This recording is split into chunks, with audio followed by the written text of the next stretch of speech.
it would take you 90 days straight to play each of Steam Next Fest demos for just 30 minutes. So I have picked my top 5 that I played so far, and I'm going to tell you about them because I think they are fantastic. I think there's over 5,000 demos that have come out at this point, so obviously I haven't even played most of them or heard of the majority of them, I'm sure, but from what I've played and from what I've looked for and searched for, these are my 5 favourites. There's a bit in here for everyone as well. World Dweller, made by the dev of Crypt Custodian. It's his new game. It has some pedigree. This is very Hollow Knight-y, and I haven't played much Hollow Knight, only a little bit, but I can definitely tell this is for the Hollow Knight fans, the metroidvania fans. First of all, this game's art style is brilliant. It's very creepy. You will come across one boss in the demo. I actually gasped the first time I saw it because it was quite creepy looking, and then there's a couple of other creepy segments in the game, which took me off guard. I didn't think the game was going to play like that. You play as a little bird. I'm not sure which bird it is. A crow, maybe? The eldest of his brother and sisters, and you have got to get food for the family. The thing that stood out for me in this game as well is that your powers and abilities are very unique. Now, although I didn't unlock a lot of it is tied to this matchstick you have. First of all, the matchstick is a indicator of your health. The brighter the match is, the more health you have. But then you also unlock the jump. I wouldn't say it's a double jump, but you throw the match into walls, and which allows you to spring off it. I thought it was really fantastic. It makes jumping a puzzle because you have to figure out where to put your matchstick to get to the platform you need to go to. Very, very fun. It sucked when the demo was over because I just wanted to play more. I think the demo is about an hour long, maybe. If you're familiar with Hollow Knight, games like that, you'll understand, you'll know what's going on here, and it's kind of a joy to see because I've seen a couple of other, I'm gonna call them Hollow Knight like. I have that art, that recognizable art style, obviously plays the same, and it wasn't what I wanted. It didn't play as well, or it felt like a cheap copy, you know. But with this, with World Dweller, it feels like it really feels like its own thing and standing on its own 2 feet. Duskfade is a PS2 era inspired platformer. Oh my god. Oh my god. I think if you're on TikTok or YouTube, short social media, you've seen this. I've always seen it described as a Kingdom Hearts like game. I don't think it is. I think the comparison kind of stops at the aesthetic of the main character with the keyblade and the hairstyle, but it very much plays like a Jak and Daxter kind of game, or a platformer collectathon. This game feels very special, like very, very special. I'll admit I skipped through the beginning cutscenes because I was like, I'm not too sure about this game. I'm just gonna kind of get to the combat, see how it feels. Man, it feels fantastic. The movement feels great, the combat feels great. We're really living in a time where indies, I feel, are carrying platformers. AAA companies aren't one to dish out on them. We got Ratchet and Clank Rift Apart, what, 5 years ago now. We've only just had a new Spyro game announced, and those are the biggest names in platformers. So the fact that indie games can do this is insane. And honestly, if you want that feeling of a PS2 nostalgic platformer, give this demo a try. It gave me the feeling, you know, sometimes you'll get a feeling in your stomach and you can't quite explain what it is. I'm sure there's a name for it, but it's just kind of joy and you feel a bit giddy. And am I loving this game? I don't know. It was fantastic. Give it a try. I cannot speak highly about this game. It's probably my favorite, to be honest with you, out of these games. All these games offer something different, but for what I feel and want in my life right now, perfect. Deep Dish Dungeon. Now, this can be played, I believe this can be played single or co-op. I play this with my mate. I think what drew my friend's attention, especially because he hadn't had it, is the art style. It is very low poly 3D art style. You can see on the screen for yourself. Premise is basically a puzzle game. It also revolves around, like, you have like a cooking and crafting system. It kind of in a way feels like a 3D metroidvania.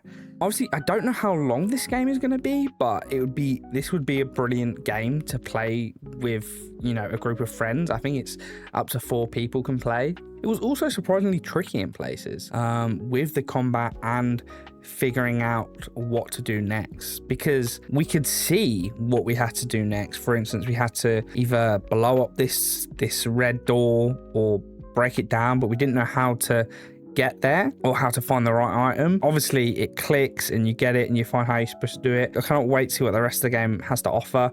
I wonder if there's bosses or anything like that. This is the only multiplayer or co-op game I have on my list, so grab a couple of friends and play this demo.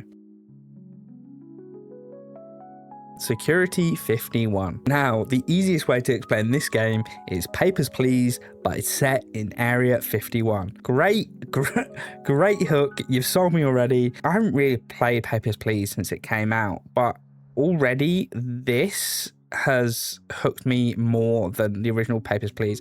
I much prefer this setting. Just in the demo, I think I played about 4 days, but there was just like wild stuff happening. I had a ninja come over and slice some dude up. There was an alien bug thing that burst out of a human skin suit. You can just burn people in the elevator if you've made a wrong decision. I'm sure there's also going to be loads of references in this to other IPs. Some people in my chat when I was playing this pointed that out, and just went straight over my head. If you're a fan of this genre, or even just like the alien aspect of it, it is very cool. I don't know why. I feel like there should be more games like set around Area 51 or to do with it. I feel like it's just a pool of ideas for people to take from with Area 51. This game, I feel like it does what it says in the tin. You know Papers, Please. You know where Area 51 is. It's just combined those two together. Valor Mortis. Now, this is the only game that isn't an indie game on this list. I think you'd probably class it more of a AA. It's from the people who made the Ghost Runner game, not only the first one. I'm pretty sure the second one was a different team. It is a first-person Souls-like, and you rise from the dead as a former soldier of Napoleon's army, and you just have him talking to you in your ear. I think at points, I think that was him.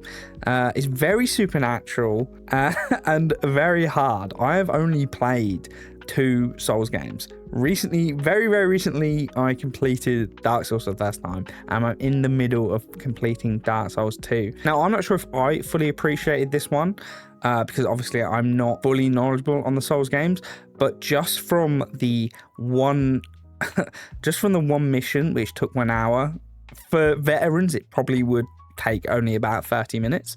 I think this could be another game in that Souls-like genre that people will really latch onto, like Liza P and Neo. It's fantastic.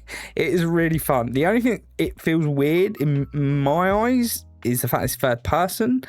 I'm sure you'll get used to it the more you play, but obviously I've only played third person Souls-likes.